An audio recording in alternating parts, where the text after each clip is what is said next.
अस्सलाम वालेकुम जी। अभी हम अडयाला जेल जा रहे हैं और खान साहब से मुलाकात होगी। आज खान साहब और बीबी साहबा के ऊपर एक जो अलकादर ट्रस्ट केस जो है चलाया गया है उसकी समाअत है और उसमें शहादत चल रही है। तो अब तक की शहादत मैं आपको बताऊं कि खान साहब और बीबी साहबा के हवाले से किसी एक गवाह ने ये नहीं कहा कि खान साहब या बीबी साहबा ने ये ₹1 का फाइनेंशियल बेनिफिट लिया हो। कोई फाइनेंशियल बेनिफिट, वो अलकादर ट्रस्ट जो है उसके अंदर ट्रस्टी हैं खान साहब और बीबी साहबा दोनों। उनका कोई फाइनेंशियल इस ट्रस्ट के साथ कोई इंटरेस्ट नहीं है। तो एक झूठा केस बनाया गया जिसमें गवाह जो हैं वो लाए गए और कहा गया कि जनाब 190 मिलियन पाउंड जो है वो आया और इमरान खान ने बेनिफिट लिया। वो 190 मिलियन पाउंड जो है वो आए सुप्रीम कोर्ट के अकाउंट में आए और सुप्रीम कोर्ट से हुकूमत पाकिस्तान को चले गए। तो इमरान खान के अकाउंट में तो नहीं है और ना ही वो जो प्रॉपर्टी है जिसकी बात करते हैं अलकादर ट्रस्ट वाली, वो खान साहब या बीबी साहबा के नाम पर है, बल्कि वो तो ट्रस्ट की है।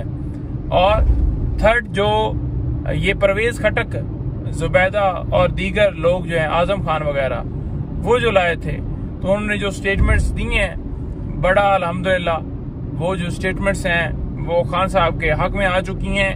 वो किस तरह से आ चुकी हैं कि परवेज खटक जो है उसकी गवाही ये थी कि ये बेसिकली खान साहब के ऊपर सारा ब्लेम गेम सारा कर रहे थे ना।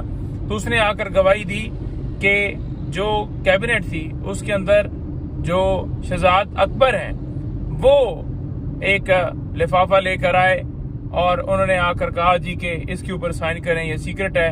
तो हमने इनकार किया और बाद में हमने कर दिया।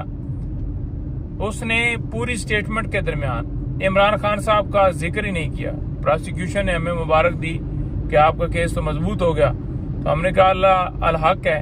और दूसरी तरफ अगर देखा जाए कि वहां से जब वो बाहर निकला तो बाहर निकल के उसे समझ आती है कि मैंने तो गलत स्टेटमेंट दे दी।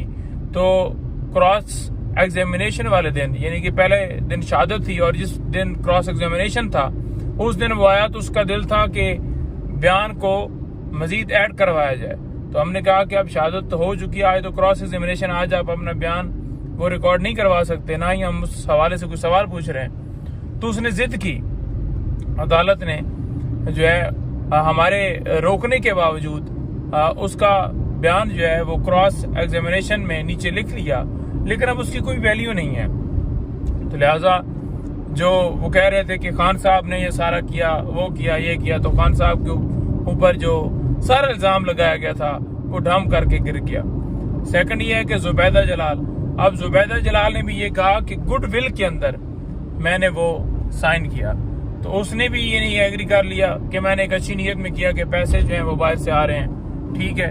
थर्ड जो है वो आजम खान से जब स्टेटमेंट दिलवाई गई तो आजम खान ने कहा कि मैं उस काबीना में मौजूद नहीं था जिस वक्त ये पास किया गया, वहां पर क्या कैसे डिस्कशन हुई मुझे नहीं पता।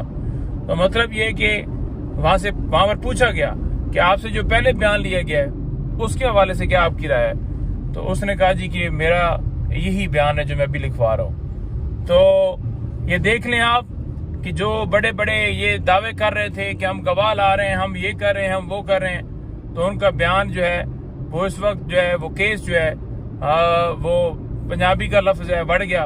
तो इस वक्त जो है उनका केस बिल्कुल तबाह होने की तरफ जा रहा है। और इसी वजह से ये टैक्टिक्स की जा रही हैं। कभी कोई जज लाते हैं, कभी कोई जज लाते हैं। रात को एक नया नोटिफिकेशन चल रहा था, जब देखते हैं कि ये केस तो चल नहीं पा रहा, इस केस के अंदर तो जान नहीं है, तो फिर बहानों से जजेस चेंज किए जाते हैं ताकि किसी सूरत जो है इसके अंदर जो भी हो सके सजा सुनाई जाए। बहुत शुक्रिया।